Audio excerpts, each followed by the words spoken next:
ಸಾವಿರ ವರ್ಷಗಳ ಇತಿಹಾಸವನ್ನು ಮಣ್ಣಿನೊಳಗೆ ಮೌನವಾಗಿ ಉಳಿಸಿಕೊಂಡಿರುವ ಒಂದು ಊರು ಮತ್ತು ಒಬ್ಬ ನೇಕಾರ ತನ್ನ ಕಾಯಕದಿಂದ ಆತ್ಮ ಸಾಕ್ಷಾತ್ಕಾರ ಸಾಧಿಸಿದ ಮಹಾನ್ ಶರಣನ ಜನ್ಮಸ್ಥಳ. ಅದು ಯಾದಗಿರಿ ಜಿಲ್ಲೆಯ ಹುಣಸಗಿ ತಾಲೂಕಿನ ಮುದನೂರು ಮತ್ತು ಆ ನೆಲದ ಮಹಾನ್ ಪುತ್ರ ಆದ್ಯ ವಚನಕಾರರು ಆದ ಶರಣ ಜೇಡರ ದಾಸಿಮಯ್ಯನವರು. ನಮಸ್ಕಾರ ಸ್ನೇಹಿತರೆ, ಇಂದು ನಾವು ಕನ್ನಡದ ಪ್ರಪ್ರಥಮ ವಚನಕಾರರೆಂದು ಕರೆಸಿಕೊಳ್ಳುವ ಜೇಡರ ದಾಸಿಮಯ್ಯನವರ ಕತೆ ಮತ್ತು ಆ ಶರಣನನ್ನು ನೀಡಿದ ನೆಲದ ಇತಿಹಾಸ, ಅದರ ಚಾಲುಕ್ಯರ ಕಾಲದ ವೈಭವವನ್ನು ತಿಳಿದುಕೊಳ್ಳೋಣ. ಯಾದಗಿರಿ ಜಿಲ್ಲೆಯ ಹುಣಸಗಿ ತಾಲೂಕಿನ ಮುದನೂರು ಎಂಬ ಈ ಗ್ರಾಮವು ಹೊರಗೆ ನೋಡಿದರೆ ಸಾಮಾನ್ಯವಾಗಿ ಕಾಣಬಹುದು. ಆದರೆ ಅದರ ಮಣ್ಣಿನೊಳಗೆ ಬಾದಾಮಿ ಚಾಲುಕ್ಯರ ಕಾಲದ ಸಾವಿರ ವರ್ಷಗಳ ಇತಿಹಾಸ ಅಡಗಿದೆ. ಇಲ್ಲಿ ಕಂಡುಬರುವ ದೇವಾಲಯಗಳ ನಿರ್ಮಾಣ ಶೈಲಿ, ಕಲ್ಲಿನ ಮೇಲೆ ಕೆತ್ತಿದ ಸೂಕ್ಷ್ಮ ಶಿಲ್ಪಕಲೆಗಳು ಮತ್ತು ಶಿಲಾಶಾಸನಗಳು ಈ ಪ್ರದೇಶವು ಒಂದು ಕಾಲದಲ್ಲಿ ಸಾಂಸ್ಕೃತಿಕ ಮತ್ತು ಧಾರ್ಮಿಕ ಕೇಂದ್ರವಾಗಿತ್ತು ಎಂಬುದನ್ನು ಸ್ಪಷ್ಟವಾಗಿ ತೋರಿಸುತ್ತವೆ.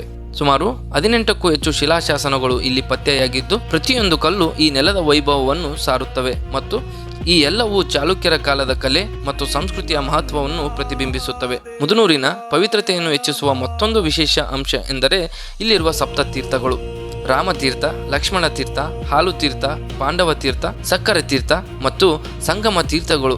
ಇವು ಸದಾಕಾಲವೂ ನೀರಿನಿಂದ ತುಂಬಿ ಹರಿಯುತ್ತಾ ಈ ನೆಲದ ವೈಶಿಷ್ಟ್ಯತೆಯನ್ನು ಹೆಚ್ಚಿಸುತ್ತವೆ. ಆದರೆ ಇಂದಿನ ದಿನಗಳಲ್ಲಿ ಈ ತೀರ್ಥಗಳು ನಿರ್ಲಕ್ಷ್ಯವಾಗಿ ಮೂಲ ಸ್ವರೂಪವನ್ನು ಕಳೆದುಕೊಳ್ಳುತ್ತಿರುವುದು ಕೂಡ ನೋವಿನ ಸಂಗತಿ.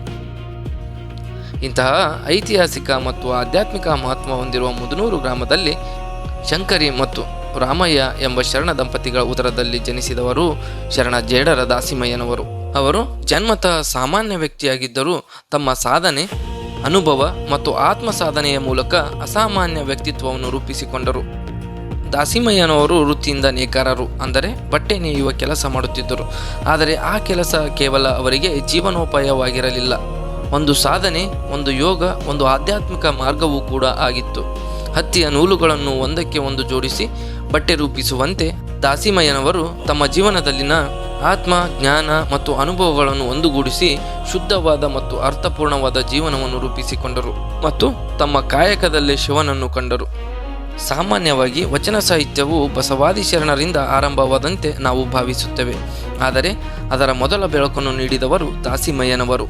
ಅವರು ಬಸವಣ್ಣನವರಿಗಿಂತಲೂ ಮುಂಚೆ ಸರಳ ಕನ್ನಡದಲ್ಲಿ ಜನಸಾಮಾನ್ಯರಿಗೆ ಅರ್ಥವಾಗುವ ರೀತಿಯಲ್ಲಿ ಅತ್ಯಂತ ಆಳವಾದ ತತ್ವಗಳನ್ನು ಒಳಗೊಂಡ ವಚನಗಳನ್ನು ರಚಿಸಿದರು.